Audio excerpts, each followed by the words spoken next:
In this video, I'm gonna show you how to change frame rates in Premiere Pro 2020. Stick around.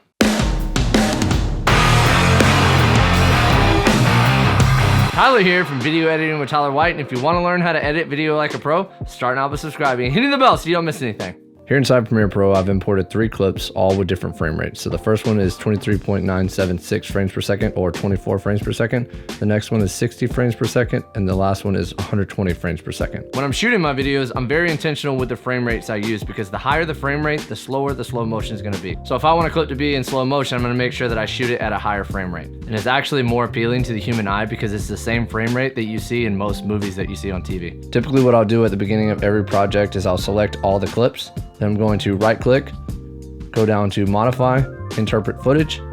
Then I want to go up to where it says frame rate, and instead of clicking use frame rate from file, I'm going to click assume this frame rate, and then I'm going to change the frame rate to 23.976, and then go down here and just press OK. And that takes all your footage down to 24 frames per second, as you can see.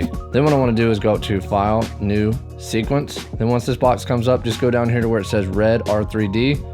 Then go down to whatever resolution you want your video to be at. I want mine to be at 1080p, so I'm just going to drop down this box here. Then I'm going to select 1080p, 16:9, 23.976, and just click OK. That creates a 24 frame per second timeline. Then I'm just going to drag all my footage down to the timeline. And now you can see the clips have that buttery smooth slow motion.